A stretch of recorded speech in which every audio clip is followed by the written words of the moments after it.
It is Emily Honey, or M Honey Reads, and it has been quite a while since I've made a video, so I wanted to talk to you guys about basically my insane reading slumps and a lot of things that have been happening in my life lately. There's been quite a few crappy things that have gone on, and trigger warnings about loss. If anybody has any of that, this is not a good video for you. But we recently had to put my dog down, Gideon. He sadly was sick, and if you know me, you know that Gideon was a very big part of my life, and he's, you get some dogs that just you connect with, and he was one of mine.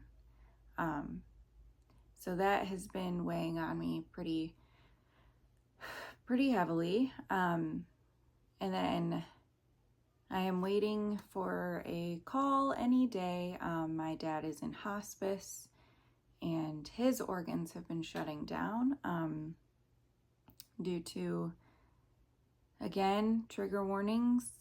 He had horrible narcotic and alcohol addiction, so here we are.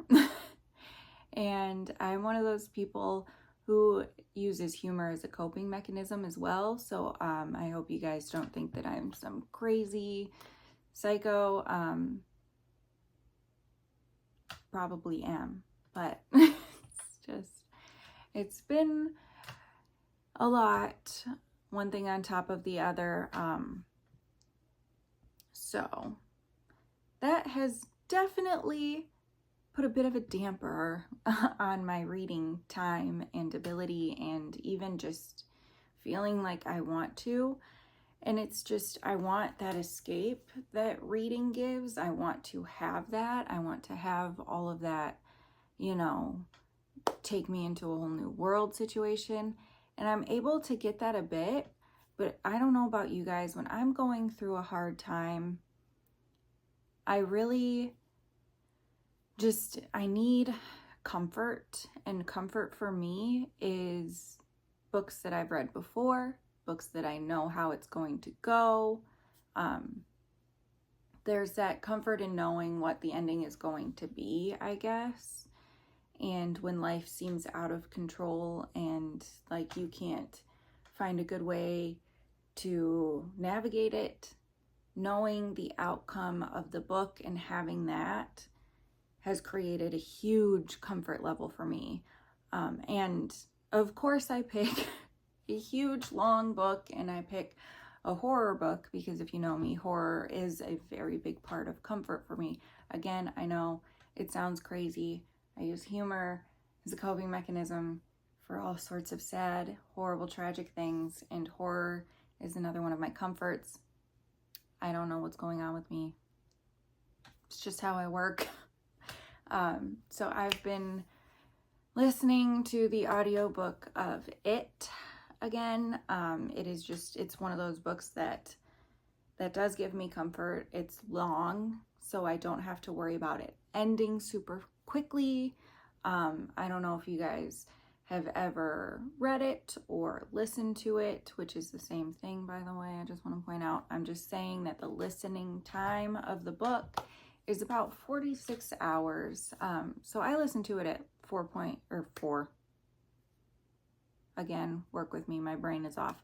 At 1.25. So I listened to it a little bit faster, but it's still well over, into the 37, 38 hours or something range.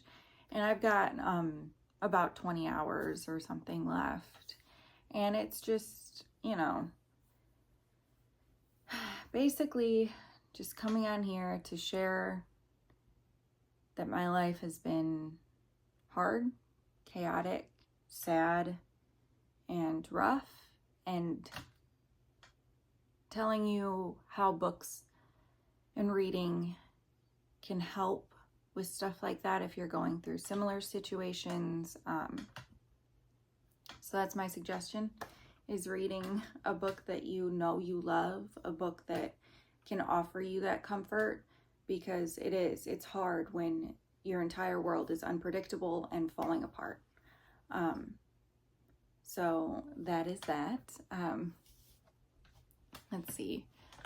I started Leather and Lark, and I'm like 3/4 of the way through it, and then all of this stuff started to happen, and it just wasn't a book that I was in the mood for, I guess. You know, I'm not really in the mood for fluffy and light and happy and all of that stuff right now.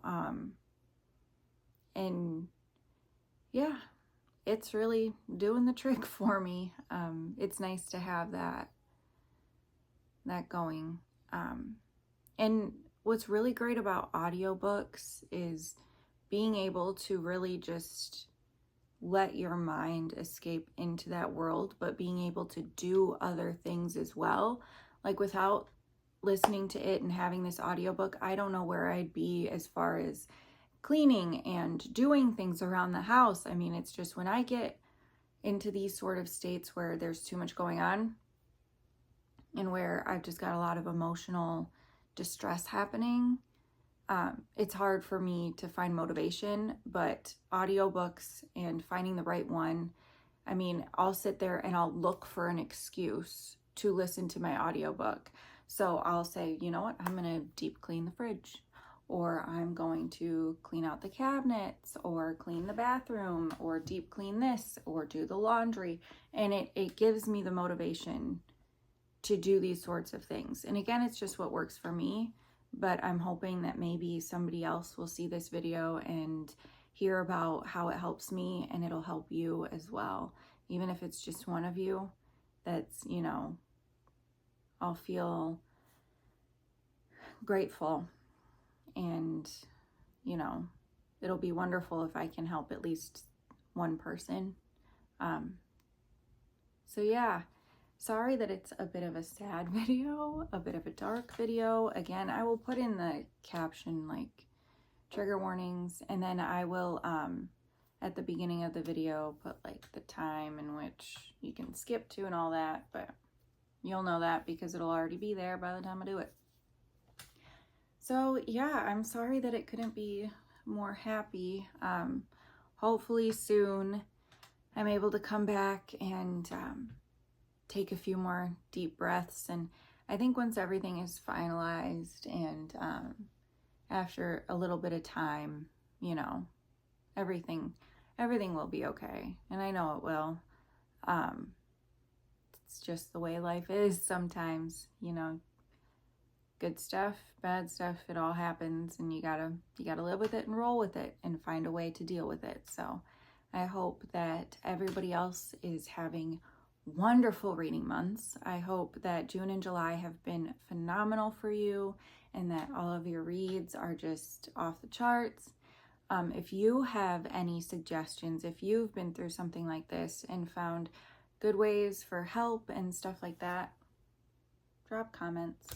You know, feel free.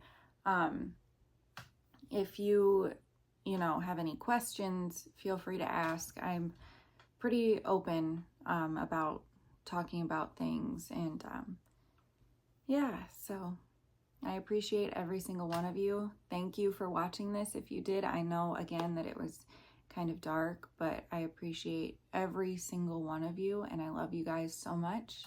And I will hopefully see you guys soon with a bit of a happier, brighter video. Love you guys.